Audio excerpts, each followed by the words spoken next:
Kamasuhuze kandi mbifuriza kugubwa neza no kugira igicamunsi gihire. Umugabo witwa Maritengoga, uyu nguyu ni ambasaderi w'u Rwanda mu muryango w'abibumbye, yahahuriye n'uruva gusenya. Umugabo yisobanuye kugeza ubwo amarira yenda gutakara, aratakambira abazungu se, aratakambira abazungu, yagize ngo ninde umwitayeho? Ntawe rwose, nta muzungu umwitayeho, nta n'umwanya wo kumutoba afite. Aravuga yuko ku ruhande rwe yatakambaga avuga yuko ngo ibihano byafatiwe u Rwanda ngo bitari bikwiriye, akagaragaza yuko ngo Fdrl ngo na MONUSCO noneho na FRDC ubu ngo bose babaye nyabutatu. Agaragaza yuko ngo hari abasirikare ba Fdrl babarizwa ngo muri FRDC ngo kandi mu buryo buziranyweho na MONUSCO.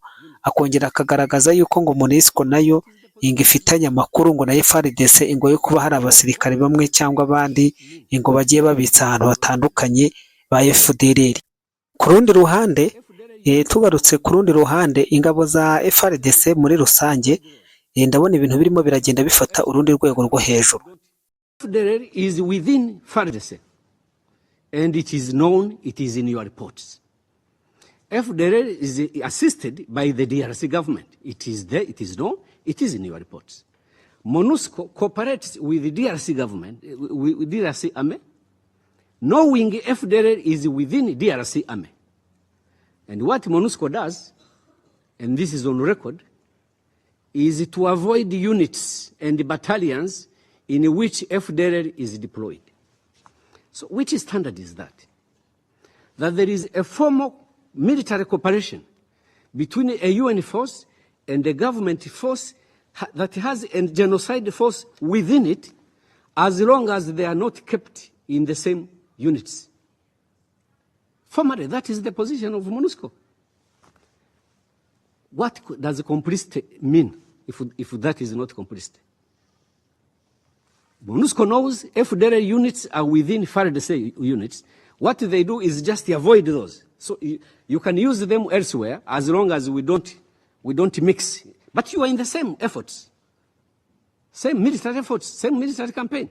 How did it occur in the wisdom of this council to form that partnership against M23, against Rwanda?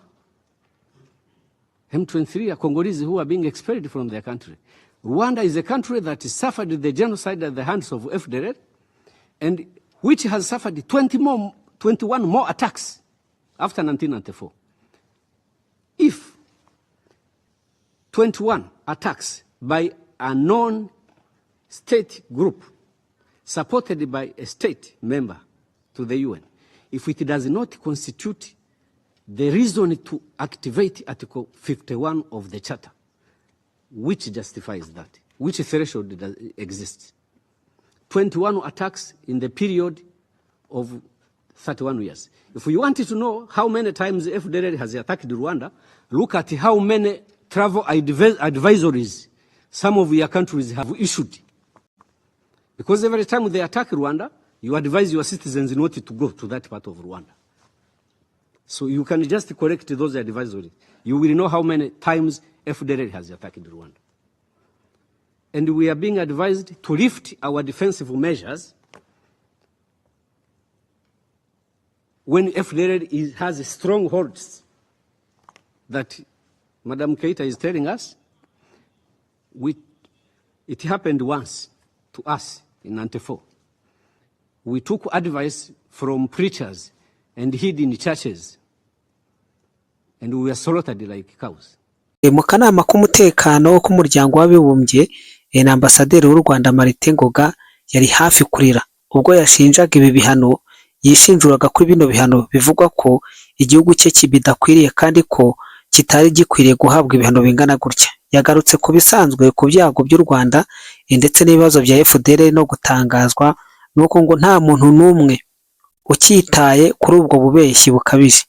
Fdrl ishobora kuba ari ikibazo gikomeye kuri Kigali nk'uko u Rwanda rubivuga, nyamara Kigali igafata ibya Fdrl igashaka kubihuza n'iby'umutekano muke washojwe n'inyeshyamba za M23 hano mu burasirazuba bwa Repubulika Demokarasi ya Kongo. Uwo yagarutse mu Rwanda muri 2001, akaba n'ubu ngubu ngo ari Brigadier General mu ngabo z'u Rwanda. Bisobanura yuko ngo abasirikare b'u Rwanda ngo abasirikare ba Fdrl bavanwa mu mashyamba ya Kongo, byarangira bakajoininga igisirikare cy'u Rwanda, mu kanya gatonya ngo bakongera bakabapakira bakabasubizayo, ngo bakajya kurwana noneho kuri sayidi y'u Rwanda. Ntabwo ibintu byoroshye